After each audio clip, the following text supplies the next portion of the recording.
sekarang kau buat mengerti. Kau singkapkan mataku dengan kasih-Mu yang tak pernah ku pikirkan. Sungguh kau telah sediakan, kau curahkan berkat-Mu limpah dalam hidupku. Terima kasih Yesus, terima kasih Yesus. Puji syukur hanya bagi-Mu, ya Allahku, ya Tuhanku. Terima kasih Yesus, terima kasih Yesus. Puji syukur hanya bagi-Mu, terima kasih Yesus.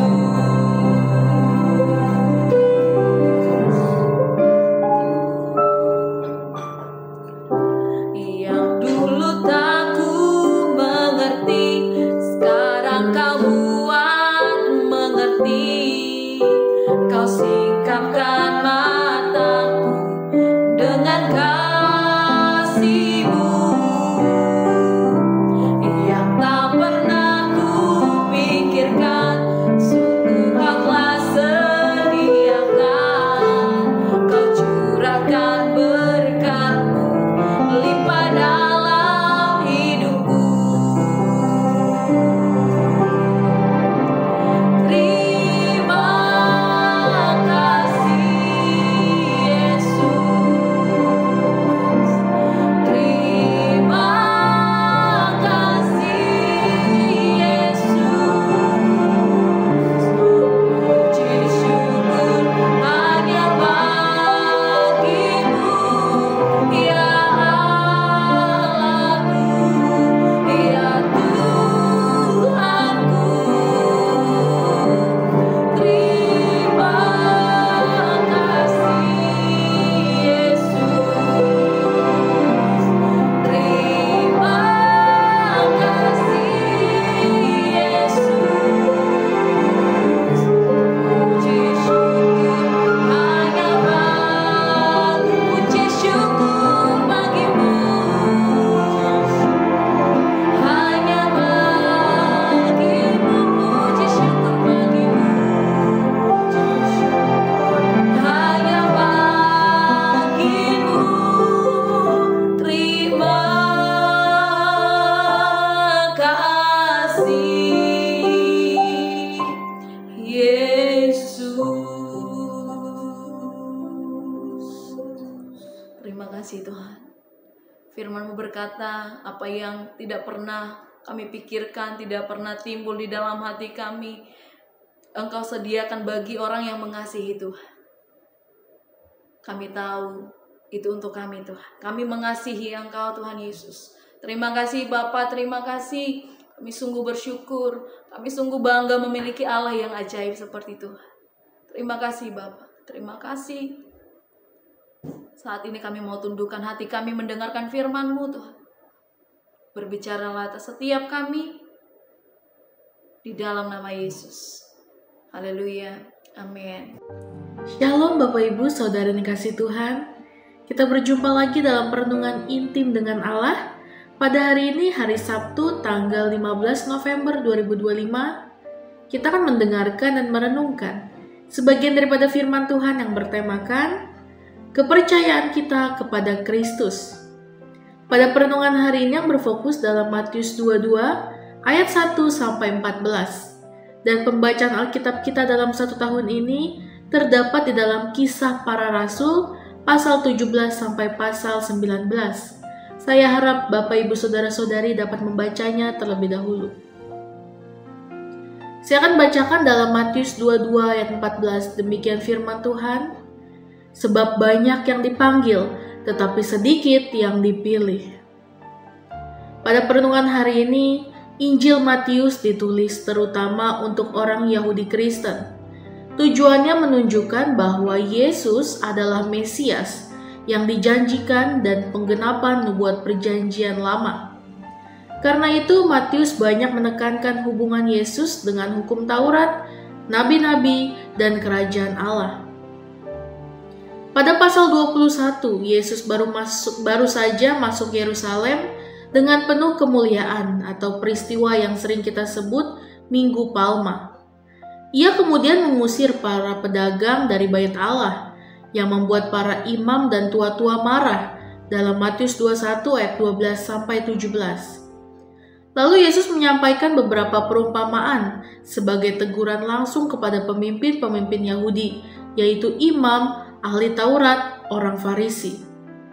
Perumpamaan dua anak dalam Matius 21 ayat 28-32 tentang ketaatan yang nyata, bukan hanya kata-kata. Perumpamaan penggarap kebun anggur dalam Matius 21 ayat 33-46 tentang penolakan Israel terhadap para nabi dan akhirnya terhadap sang anak, yaitu Yesus. Masuk ke pasal 22, Yesus melanjutkan dengan perumpamaan tentang perjamuan kawin. Dalam ayat 1-14, masih ditunjukkan kepada kelompok yang sama. Dalam Matius 22 ayat 1-14, Yesus menceritakan perumpamaan tentang pesta perkawinan. Yang pertama, raja menyiapkan pesta pernikahan untuk anaknya. Ia mengundang banyak orang, tetapi mereka menolak. Ada yang sibuk dengan urusan sendiri, bahkan ada yang menganiaya utusan raja. Raja kemudian memanggil orang-orang lain dari jalan-jalan untuk datang. Namun, ada satu tamu yang tidak memakai pakaian pesta, lalu dikeluarkan. Yesus menutup perumpamaan ini dengan kalimat, sebab banyak yang dipanggil, tetapi sedikit yang dipilih. Perumpamaan ini berbicara tentang undangan Allah kepada semua orang untuk masuk dalam kerajaannya melalui Kristus. Namun tidak seorang yang dipanggil benar-benar menanggapinya dengan hati yang siap.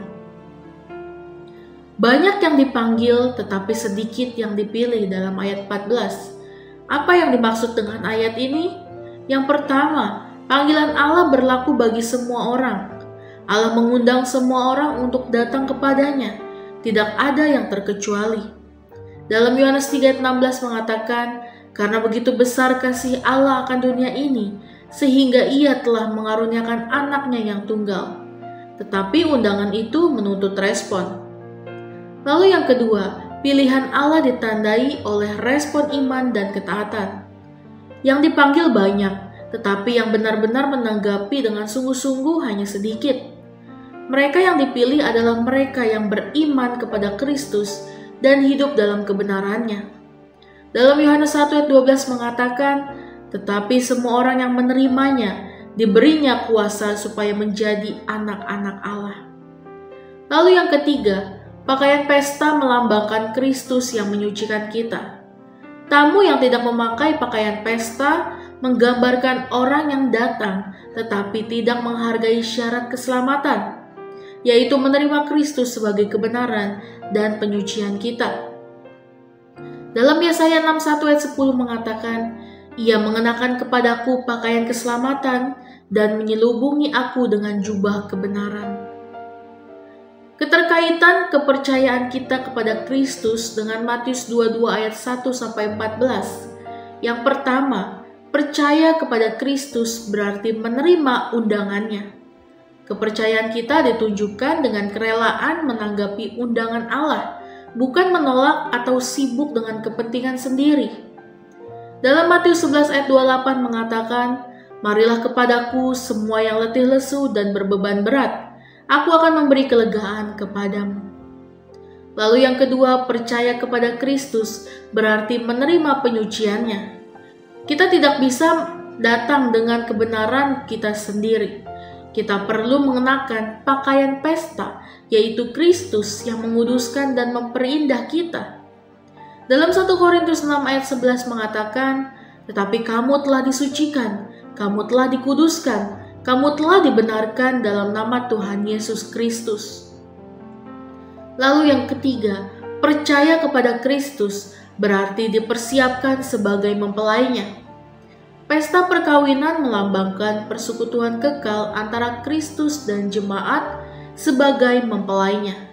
Efesus 5 ayat 27 mengatakan, supaya dengan demikian ia menempatkan jemaat itu di hadapannya, di hadapan dirinya dengan cemerlang tanpa cacat. Dengan percaya, kita sedang dipersiapkan untuk menjadi mempelai Kristus yang kudus dan indah. Refleksi kita pada hari ini, apakah kita sungguh menanggapi undangan Allah atau kita masih sibuk dengan kepentingan kita sendiri? Apakah kita sudah percaya penuh kepada Kristus sebagai sumber penyucian atau masih mengandalkan kebenaran diri sendiri? Mari kita sama-sama berdoa. Bapa yang baik, terima kasih Tuhan Yesus untuk perenungan pada hari ini ya Bapa. Biarlah firman-Mu ini merema bagi setiap kami ya Tuhan. Kami mempersilakan hati kami dan pikiran kami untuk dihadirkan oleh hadirat-Mu ya Bapa. Kami percaya hanya kepada-Mu saja Tuhan. Tidak ada hal-hal lain ya Tuhan yang kami percaya. Hanya Engkau yang layak dipuji, hanya Engkau yang layak disembah. Kami sungguh-sungguh menanggapi undangan Engkau. Karena kami tidak mau sibuk dengan urusan kami pribadi ya Bapa. Biarlah Engkau yang memperlengkapi setiap kami. Kami yakin dan percaya hanya Engkau yang sebagai sumber penyucian bagi kami ya Bapa. Terima kasih Tuhan Yesus, biarlah firman ini selalu menjadi rema bagi kami. Kami menyerahkan seluruh hidup kami ke dalam tangan-Mu. Biarlah kehendak-Mu yang jadi bagi kami. Terima kasih ya Tuhan, dalam nama Tuhan Yesus, haleluya. Amin. Salam sejahtera bagi kita semua. Shalom.